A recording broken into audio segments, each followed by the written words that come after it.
Welcome back to the Nonprofit CEO Spark podcast. I'm your host, Marcia Beckner. I'm a CEO mentor and culture strategist helping organizations build healthy, inclusive, and empowering cultures where all their leaders and teams can thrive. Today, we're diving into the research behind successful recurring donor programs and what nonprofit leaders need to know to build stronger donor relationships and more sustainable revenue. Our guest is Abby Jarvis, a researcher, writer, and speaker at Neon One. Neon One is a new partner of mine. They are a donor CRM platform. They do so much more than that. But I'm always encouraging my clients and listeners to look into Neon One as an amazing tech solution that can help streamline your processes. You'll learn more about it in this episode. For more than a decade, Abby has studied donor behavior, fundraising trends, and the factors that drive long-term donor engagement. Her work helps nonprofit leaders better understand why people give, what inspires them to stay connected, and how organizations can build thriving fundraising programs.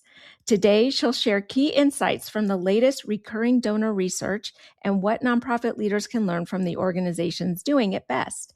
Abby, welcome to the show. Thank you so much. I'm excited to be here.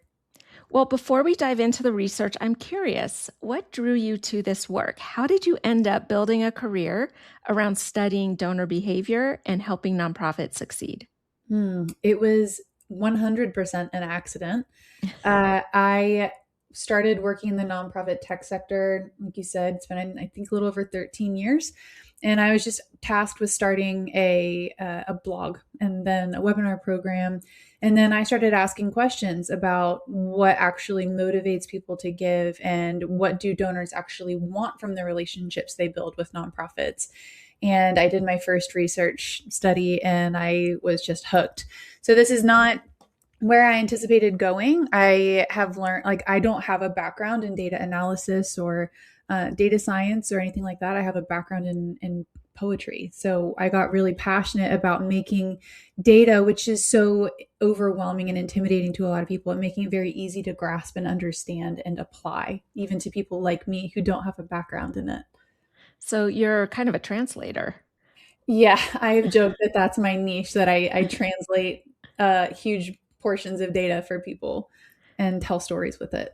I love it. Yeah, I mean, that's what all nonprofit leaders are striving to become better at, is telling stories around their mission impact and turning that into ongoing support, whether it be volunteers, donations, grants, all of this stuff. And I know, as I've been an executive director for nearly 10 years, and what kept me up at night was mostly revenue, sustainability, donor relationships. How do I continue to improve in that area?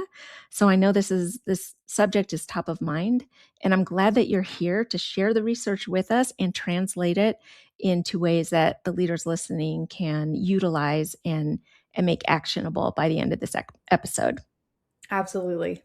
Okay. Well, we were introduced to each other because you have your company, Neon One, has recently published the Recurring Donor Report. Mm-hmm. And so my first question is, why should nonprofit CEOs and executive directors pay attention to it? There are a couple reasons. The biggest, and I hate to start on this, but there are some trends that we're seeing industry-wide that are really difficult. So for years now, we've seen year-over-year declines in individual giving. We, as a sector, consistently have low donor retention rates. And those things have a direct influence on nonprofit leaders' ability to develop a community that supports their work. So what we're really doing as a sector is looking for ways to turn those trends around. And just to be super clear, building a recurring giving program isn't going to be the silver bullet that solves declining individual giving and low retention rates, but it is a really valuable step toward turning some of those trends around. So the report really digs into recurring donors, the people who make recurring gifts, what motivates them, and then how they're having an impact on the sector. So to understand that, we combined two data sets. The first looks at 3 years of transactions. Those transactions were made to over 4,000 nonprofits, so huge amounts of data. And what we see is that the people who are making recurring giving are doing so with increasing frequency. That is a style of giving that's growing. So even as we see individual giving declining, fewer and fewer individuals are making traditional donations to traditional nonprofits. People who are choosing to make recurring giving, that group is growing. So that's important to keep in mind. The second data set that we looked at is, I think, much more interesting. We did a survey and asked donors to tell us about their motivations and their preferences and what inspires them to give. We got around 2,000 donors to talk to us, and around 720 of them had a history of making recurring gifts. So for the second part of the report, we really dug into what those recurring donors told us about what motivates them to give, their patterns around their giving, and what they want from the nonprofits they support. So the report as a whole hopefully gives people a roadmap to starting to build a stable, sustainable base of supporters that gives them the ability to kind of figure out how to deal with the other trends that are impacting the sector.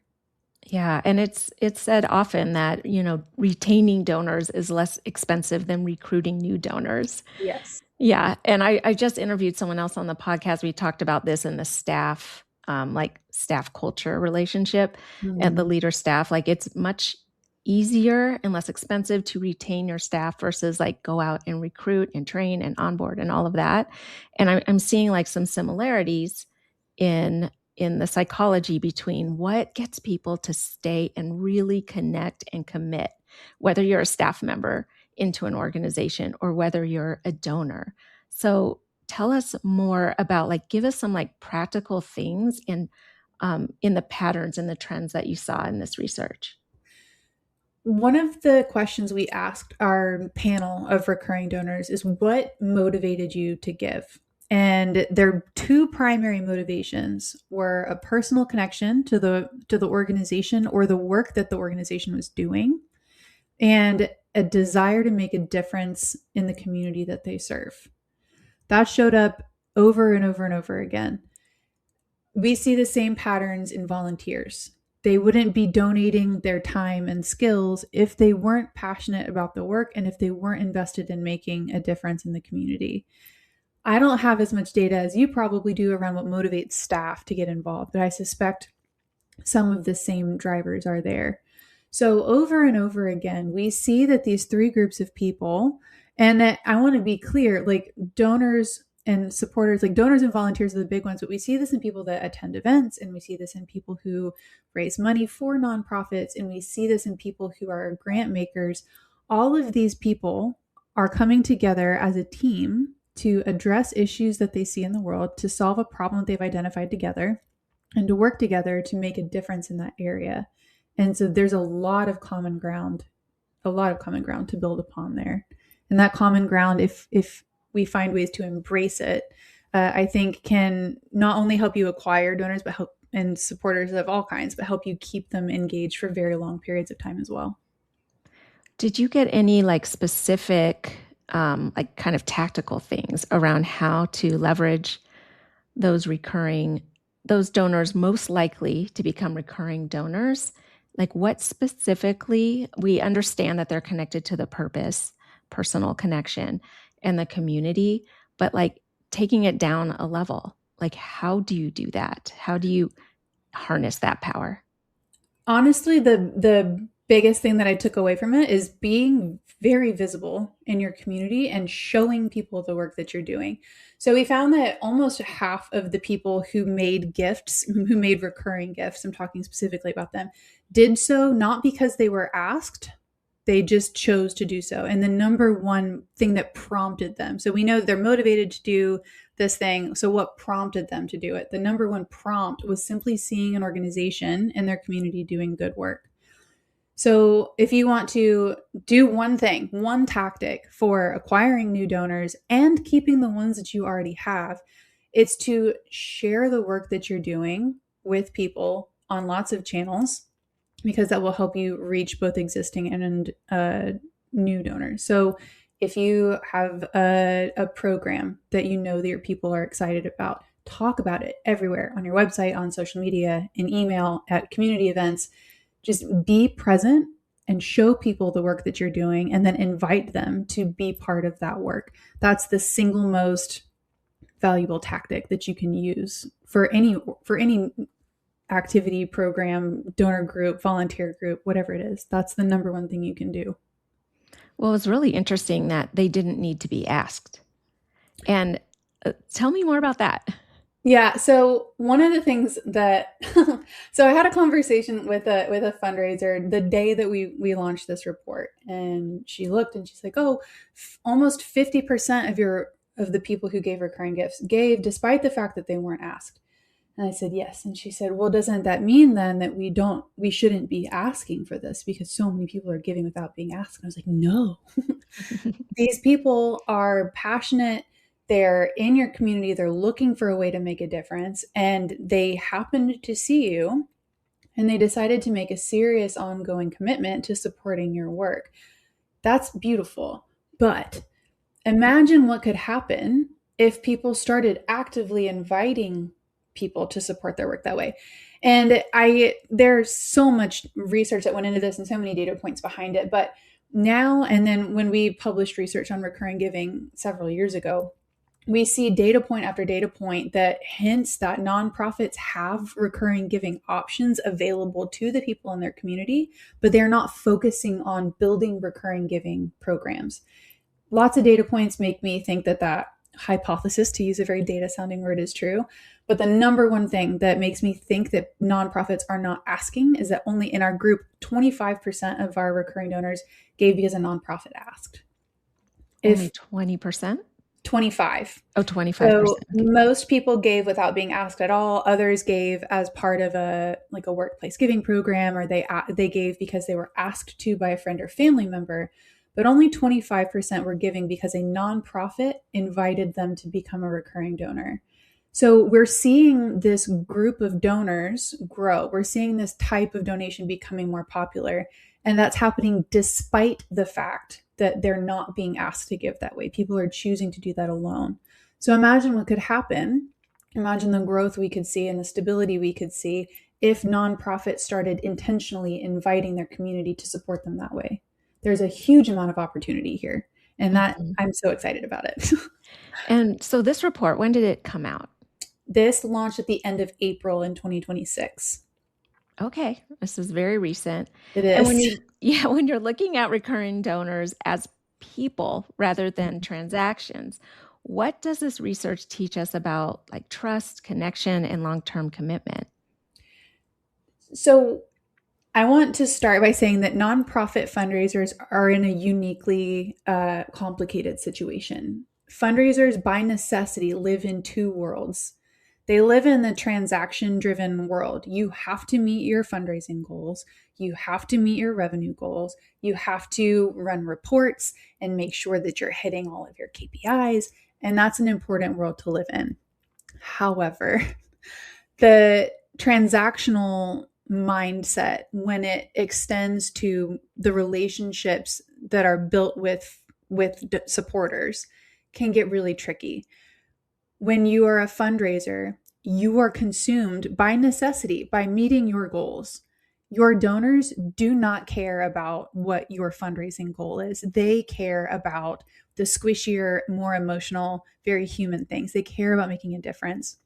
They care about feeding your community. They care about preserving the arts. They care about whatever your mission is.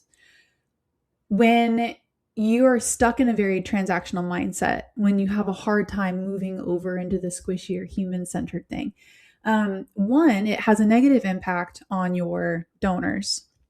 They don't feel connected to you. The connection that drove their gift in the first place fades.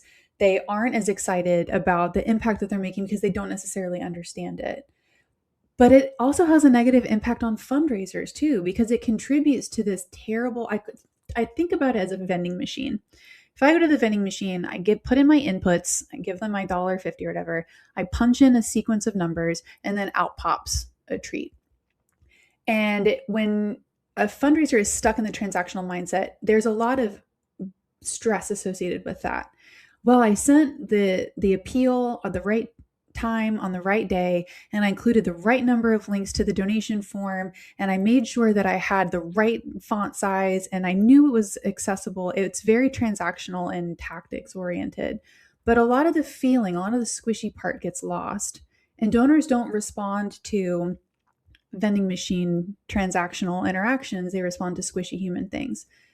That's hard for fundraisers. So if you can practice pulling yourself out of the transactional headspace and get into the squishy headspace, focus on building emotional connections in your appeals.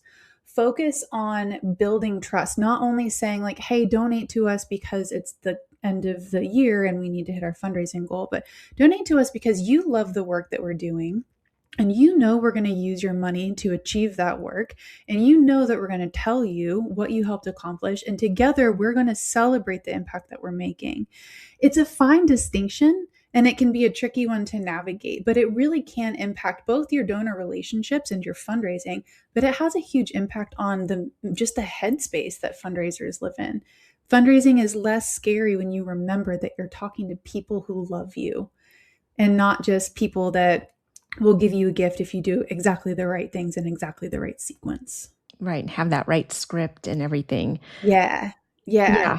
As a ED, one of the most stressful parts of my job was fundraising and worrying about those numbers and making sure I could make payroll and, keeping the lights on in the office and paying for all the bills or whatever, in addition to serving the community. So executive directors listening right now have so many competing priorities. Mhm. But the most successful fundraisers that I've seen over the last 20 years in this work are the people who embrace that they are inviting people in to the most important work that they could possibly do, that they're creating a legacy through their gifts and helping achieve solving society's biggest problems. Yeah. And that it is such a, I don't know, it's a huge shift. If you move from, I all the time talk to fundraisers who are saying like, well, I don't want to bother my donors by asking them. I don't want to bother my recurring supporters by sending them an impact update. I feel like I'm imposing, or there's this attitude that inviting someone to give or volunteer or serve on your board or whatever it is hard and onerous, and you're imposing upon them.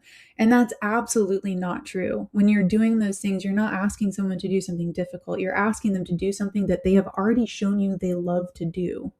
And that's hard to internalize. But when you finally do internalize it, it can absolutely change the way you interact with your community. And it takes a lot of pressure off, I think. Mm-hmm. Yeah.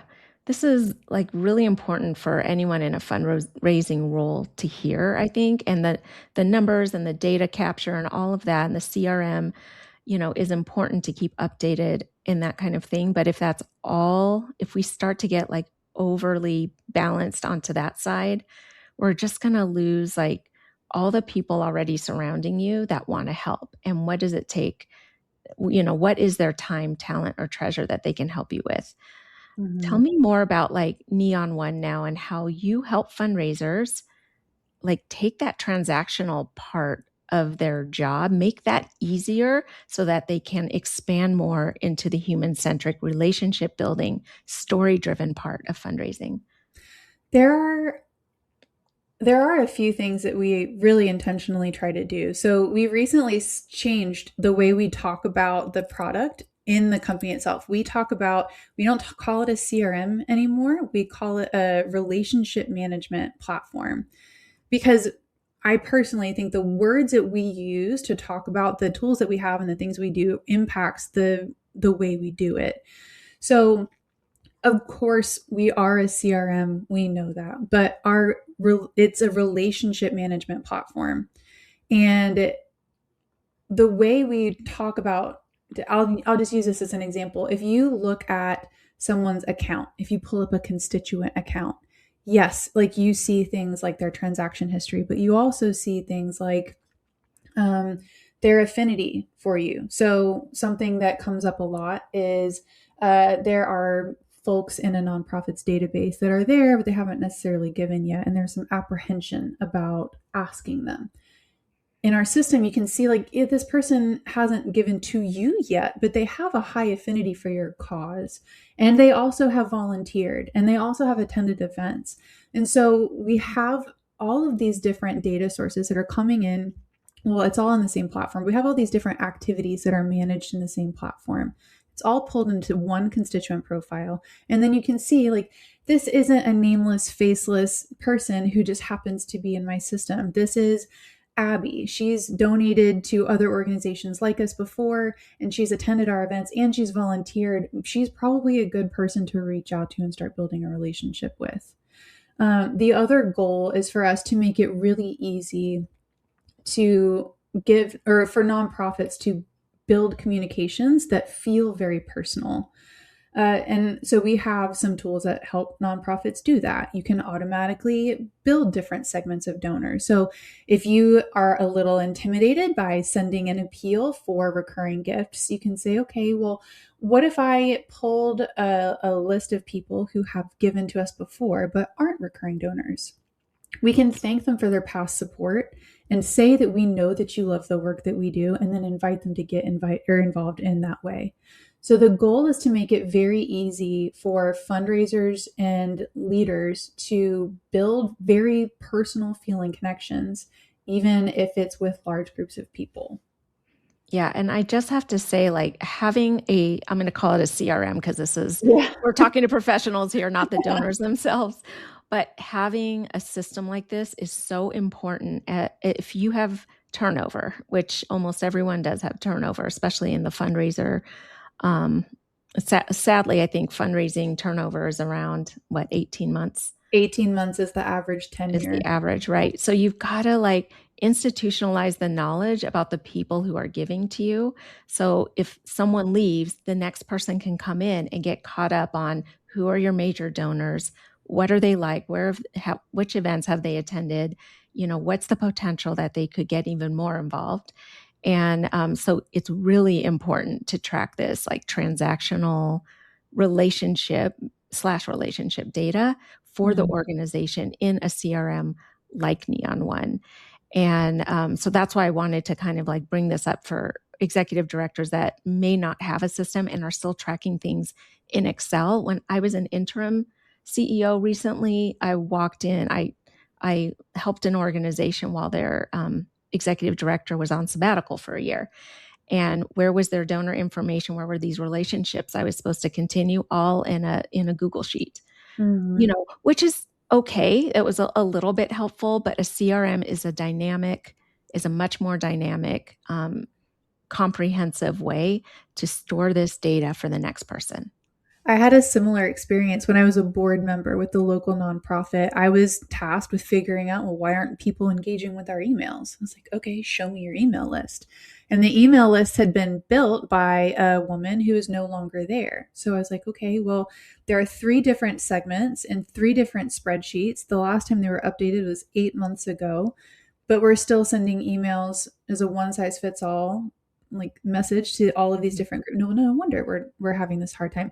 But all of that knowledge just lived in one woman's head. And when she left, finding out how to re-engage those groups of people was a real struggle. So our goal is to get everything in one place so everyone can access the same information, regardless of when they come in or who has left, or even if someone is just filling in for someone when they're on vacation. Yeah, give us like a really high level of what Neon One, what services it offers to nonprofits. Our platform includes the things that you need to do to engage your community. So it includes things or tools for fundraising, for event management. If you have a volunteer program, that is also built into Neon One.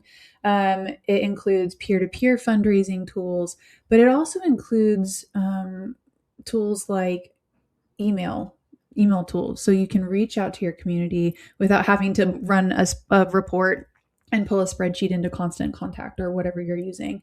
It includes the reporting tools that you need to use to report on your progress towards your goal or to keep your board up to speed on what's going on.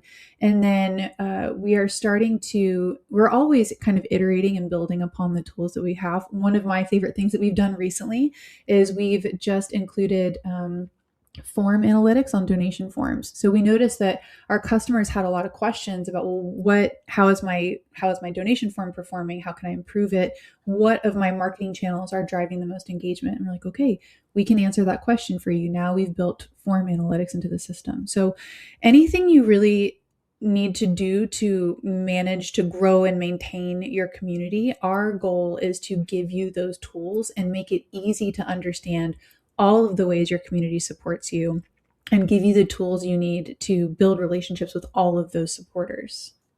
Yeah, and I have to say it's also very affordable.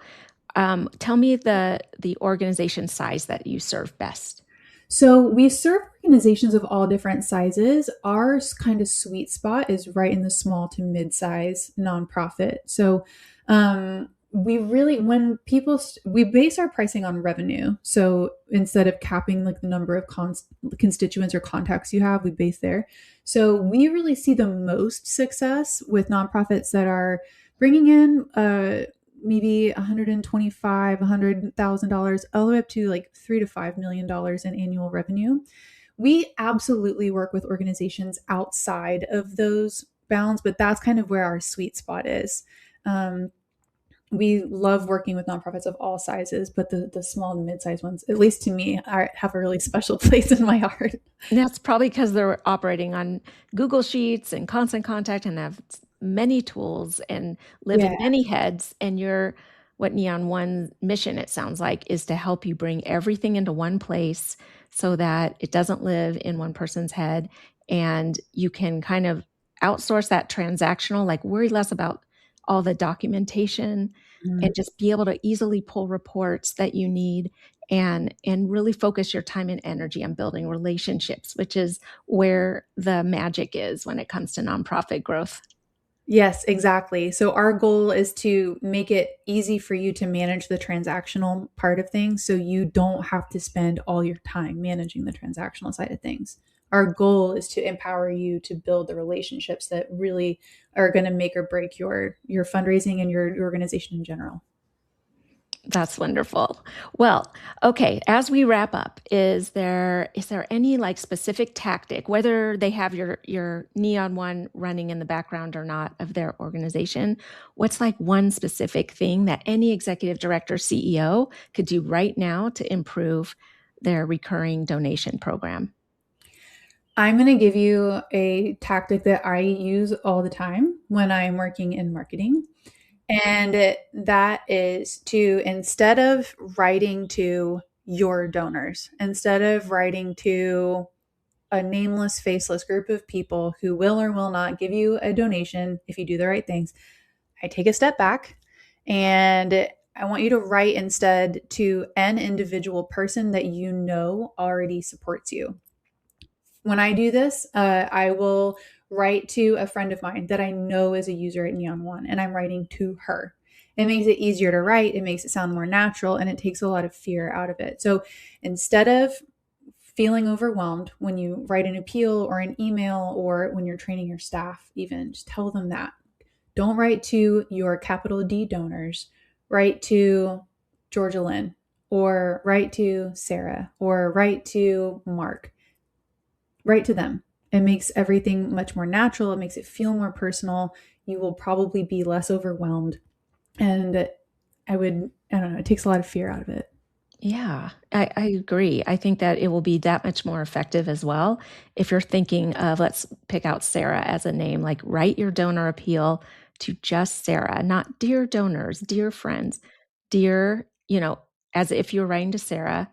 And also like with an excitement internally inside you that is like, Sarah loves what we do. She has been to our events. She is excited to hear about this next story of impact.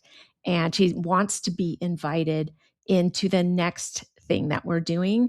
And that alone, anybody could do listening to that today. So thank you, Abby, so much for sharing your time about and kind of drilling down into that recurring donor report. We are going to put a link for you to download that report today. To anyone who's listening, just please go to the show notes and download this report, share it with your board, your fundraising team, and start to think about not just recurring donations, but recurring donors, so that you have the person in your brain about who's the type of person that wants to be involved and be a bigger contributor to you. And so also, if you're interested in learning about Neon One and want to get a free demo, reach out to me. I can get you a discount if you decide to go this direction and apply Neon One into your organization. I highly recommend it. But as you're doing research on these types of things, please let me know so that at least you can check out Neon One